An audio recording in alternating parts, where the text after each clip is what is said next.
Assalamualaikum warahmatullahi wabarakatuh. Di sini saya Eka Miftahun Nikmah akan mempresentasikan materi mengurai model studi Al-Quran kontemporer dengan mata kuliah pengantar studi Islam yang diampu oleh dosen pembimbing Bapak Fikriansah MPD. Dengan materi studi Al-Quran yaitu tafsir sastra dan hermeneutik. Studi Al-Quran. Studi Al-Quran ditinjau dari segi kebahasaan. Al-Quran berasal dari bahasa Arab. Al-Quran adalah firman Allah yang diturunkan kepada Nabi Muhammad SAW melalui perantara malaikat Jibril dan dinilai ibadah bagi yang membacanya. Al-Quran merupakan sumber utama bagi umat Islam dalam mengarungi kehidupan ini sesuai dengan aturan Allah. Al-Quran merupakan mukjizat terbesar Nabi Muhammad SAW sepanjang masa.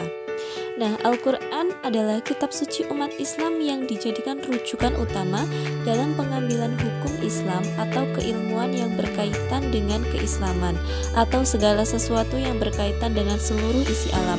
Maka dari itu, Al-Quran bisa dikatakan sebagai referensi utama umat manusia dalam berpedoman hidup demi mencapai kemaslahatan di dunia maupun di akhirat. Ditinjau dari segi kebahasaan, Al-Quran berasal dari bahasa Arab yang berarti bacaan atau sesuatu yang dibaca berulang-ulang. Kata Al-Quran adalah bentuk kata benda atau masdar dari kata kerja qoro'a yang artinya membaca. Konsep pemakaian kata ini juga dapat dijumpai pada salah satu surat Al-Quran sendiri, yakni pada ayat 17 dan 18 surat Al-Qiyamah. Pada era kontemporer, kira-kira pada paruh akhir abad ke-20, studi Al-Quran dalam Islam dibagi menjadi dua metode, yaitu tafsir sastra dan hermeneutik. A. Tafsir sastra. Pengertian tafsir. Pengertian tafsir menurut Al-Qotan bahwa tafsir secara bahasa mengikuti wajan taf'il, berasal dari akar kata al-fasl yang berarti menjelaskan, menyingkap, dan menerangkan makna yang abstrak. Kata kerjanya mengikuti wajan doroba, yadribu, dan nasoro yang suruh. Dalam lisanul Arab dinyatakan kata al-fasr berarti menyingkap sesuatu yang tertutup, sedangkan kata at-tafsir berarti menyingkap maksud suatu lafaz yang muskil pelik dalam Al-Quran.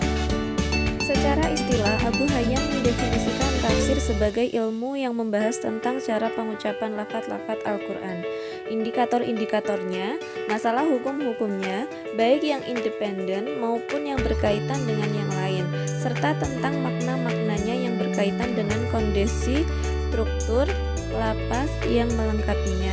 Tafsir berarti menjelaskan makna ayat Al-Quran, keadaan, kisah, dan sebab turunnya ayat tersebut dengan lafaz yang menunjukkan kepada makna zahir. Metode tafsir sastra. Secara garis besar, metode kajian sastra tematiknya dapat disimpulkan dalam 4 pokok pikiran. Di antaranya yaitu A. Mengumpulkan unsur-unsur tematik secara umum dalam suatu surat. Kemudian mula-mula ia menggambarkan ruh sastra tematik secara umum dan merincinya per ayat. Ia membuka dengan kupasan bahasa dalam ayat itu, kemudian dibandingkan dengan berbagai ayat yang memiliki kesamaan gaya bahasa. B. Memahami beberapa hal di sekitar nas yang ada, seperti mengkaji ayat sesuai dengan kondisi diturunkannya Al-Quran. Untuk mengetahui kondisi waktu dan lingkungan diturunkannya ayat-ayat Al-Quran pada waktu itu dikorelasikan dengan studi asbab al-nuzul.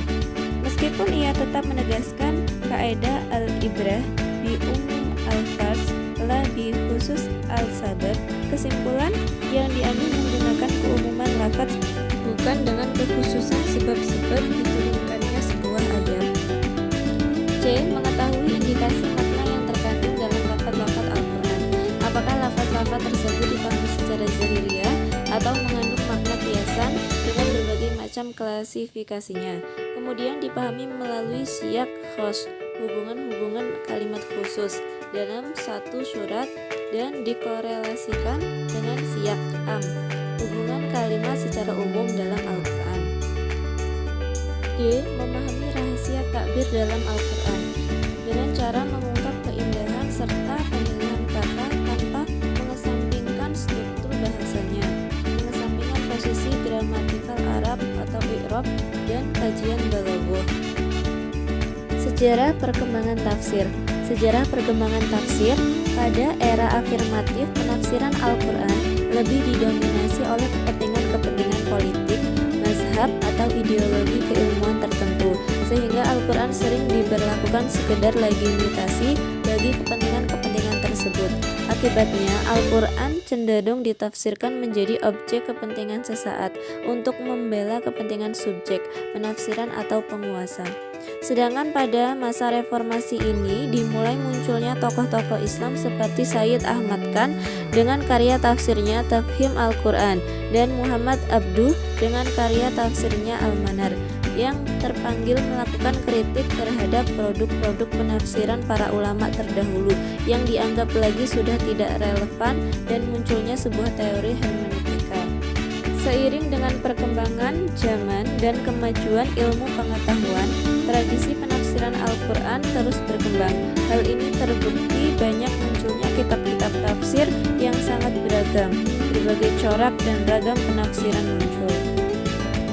Contoh tafsir sastra. Adapun contoh-contoh penafsirannya, penulis hanya memaparkan beberapa bagian dari surat-surat pendek Makkiyah sebagai bahan untuk memberikan analisa terhadap metode dan juga hasil penafsiran mengikuti langkah-langkah yang ditetapkannya dalam metode sastra tersebut. Contohnya pada saat menafsirkan surat Al-Zalzalah, menyatakan bahwa kebanyakan para ahli tafsir dan para sastrawan Arab al-Balaghiyun seringkali disibukkan upaya menjelaskan pelaku atau al-fa'il daripada memperhatikan dan meneliti secara cermat redaksi atau gaya bahasa yang dipakai dalam mengungkapkan peristiwa hari kiamat. Padahal redaksi teks tersebut sangat tegas agar yang dijadikan fokus perhatian dalam hal ini lebih tepat adalah apa yang akan terjadi, bukan memperhatikan siapa yang melakukannya, karena hal tersebut sudah diketahui oleh khalayak umum. B. Hermeneutik. Pengertian hermeneutik. Kata hermeneutik berasal dari bahasa Yunani hermeneuo yang berarti menafsirkan. Secara etimologis, hermeneutik berasal dari kata Hermes yang berasal dari dewa Yunani kuno yang bertugas menyampaikan berita dari Tuhan kepada manusia.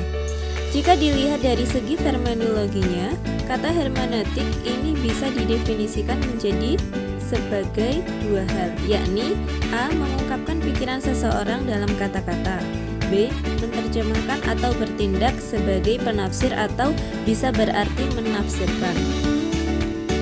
Sejarah perkembangan hermeneutik. Hermeneutika yang dalam bahasa Inggrisnya adalah hermeneutik berasal dari kata Yunani hermeneuna dan hermeneia yang masing-masing berarti menafsirkan dan penafsiran. Istilah hermeneutika pertama kali ditemui dalam karya Plato 429 sampai 347 sebelum Masehi, Politikos, Epinomis, Definitione, dan Timaeus. Lebih dari itu, sebagai sebuah terminologi, hermeneutika juga bermuatan pandangan hidup world five dari para penggagasnya, sehingga bisa dikatakan bahwa hermeneutika tidak bebas nilai. Istilah ini bukan merupakan sebuah istilah yang netral. Penerapan hermeneutika pada teks-teks dari Perjanjian Lama berawal dari tradisi Kristiani. Orang-orang Kristen purba menafsirkan teks-teks itu dengan wawasan baru yang tidak dimiliki oleh orang-orang yang beragama Yahudi, yaitu pengalaman iman akan Yesus Kristus yang wafat dan bangkit. Oleh karena itu, teks-teks Perjanjian Lama itu dipahami secara Kristiani. Hasil tafsir tersebut termuat di dalam Perjanjian Baru. Pada abad pertama Masehi, masalah hermeneutik teks-teks kitab suci mulai jelas. Orang-orang Kristen mencoba memberikan dua macam penafsiran terhadap teks-teks kitab suci itu. Pertama, penafsiran simbolis dan penafsiran harfiah. Kedua macam hermeneutik ini tampil dalam kontroversi antara mazhab Antiokhia dan mazhab Alexandria, dua pusat agama Kristen pada abad-abad pertama perkembangannya. Mentafsirkan kitab suci secara harfiah dilakukan oleh mazhab Antiokhia, sedangkan mazhab Alexandria secara alegoris atau simbolis. Sejarah keberadaan hermeneutika dapat dilacak sampai pada Yunani kuno. Pada waktu itu sudah ada diskursur hermeneutik sebagaimana ditulis oleh Aristoteles yang berjudul Perihermenians, The Interpretation. Namun pembahasan yang dilakukan dalam kajian ini hanyalah hermeneutik kontemporer yang berkembang pada abad 20 yang diawali oleh Gadamer. Selanjutnya dipetakan oleh Richard E. Palmer dan Joseph Blecher dalam karyanya. Hermeneutika bukan sekedar tafsir, melainkan suatu metode tafsir tersendiri atau suatu filsafat tentang penafsiran yang bisa sangat berbeda dengan metode tafsir Al-Quran. Di kalangan Kristen saat ini penggunaan hermeneutika dalam interpretasi Bible sudah sangat lazim meskipun juga menimbulkan perdebatan. Dari definisi di atas jelas bahwa penggunaan hermeneutika dalam penafsiran Al-Quran memang tidak terlepas dari tradisi Kristen. Celakanya, tradisi ini digunakan oleh para hermeneut pengaplikasi hermeneutika untuk Al-Quran untuk melakukan dekonstruksi terhadap Al-Quran dan metode penafsirannya.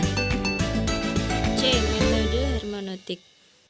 Merujuk klasifikasinya dijelaskan bahwa hermeneutik Qur'ani dapat digolongkan menjadi 3 macam, diantaranya yaitu A. Quasi-objektivis tradisionalis, yakni penafsiran yang berupaya menangkap pesan Al-Quran secara objektif sebagaimana ia dipahami, ditafsirkan pada situasi saat Al-Quran diturunkan, lalu diaplikasikan serupa pada masa kini. B. Quasi-objektivis modernis, yakni berusaha menangkap original meaning, makna asal teks, namun makna asal itu hanya sebagai pijakan awal untuk melakukan pembacaan terhadap Al-Quran untuk masa kini. C. Subjektivitas, yakni sebuah penafsiran yang menegaskan bahwa penafsiran sepenuhnya merupakan subjektivitas penafsir, dan karena itu kebenaran interpretatif bersifat relatif. Atas dasar ini, setiap generasi mempunyai hak dalam Al-Quran sesuai dengan ilmu dan pengalaman pada saat Al-Quran ditafsirkan. D. Problematika pertimbangan hermeneutik diaplikasikan sebagai tafsir Al-Quran. Ada beberapa problematika yang perlu dijadikan pertimbangan ketika menjadikan hermeneutik diaplikasikan sebagai tafsir Al-Quran, dan inilah yang menjadi argumen bagi yang kontra hermeneutik, yakni 1. Hermeneutik berlandaskan pada pedoman bahwa segala penafsiran Al-Quran itu relatif. 2.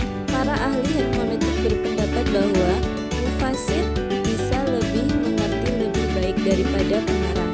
Mustahil dapat terjadi dalam Al-Quran. 3. Konsep hermeneutik yang berpedoman bahwa interpretasi teks yang berdasarkan doktrin dan bacaan yang dogmatis harus ditinggalkan dan dihilangkan, juga tidak sesuai dengan ajaran Islam. 4. Hermeneutik yang mengatakan bahwa pengarang tidak mempunyai otoritas atas makna teks, tapi sejarah yang menentukan maknanya, juga tidak mungkin diaplikasikan pada Al-Quran. 5. Tradisi hermeneutik dalam Bible memang memungkinkan. 6. Bible diliputi serangkaian mitos dan dogma yang menyesatkan.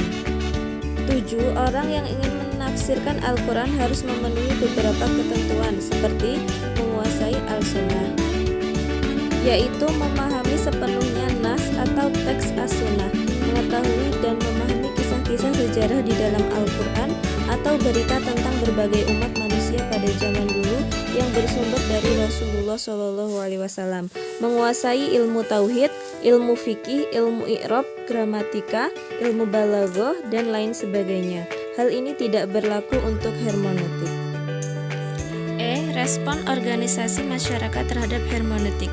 1. Kalangan Nahdiyin. Di kalangan Nahdiyin, konsep tafsir hermeneutika secara resmi ditolak dalam forum tertinggi Muktamar NU di Boyolali pada tahun 2005 karena dinilai tidak sesuai dengan qawaid tafsir. 2. Joseph Van Es, Profesor Emeritus dan pakar sejarah teologi Islam dari Universitas Tübingen, Jerman, sebagaimana yang dikutip Syamsuddin Arif dalam bukunya Orientalis dan Diabolisme Pemikiran, menyatakan perlu diketahui bahwa hermeneutika yang berasal dari Jerman itu sebenarnya memang bukan ditunjukkan untuk kajian keislaman. tapi dipakai untuk mengkaji Bible. Adian Husaini, yaitu satu, keraguan tentang kesahihan teks-teks. Yang kedua, tidak adanya laporan-laporan tentang tafsiran yang boleh dapat diterima umum. Yang ketiga, tidak adanya sekelompok manusia yang menghafal teks-teks yang telah hilang itu. Sekian, terima kasih. Wassalamualaikum warahmatullahi wabarakatuh.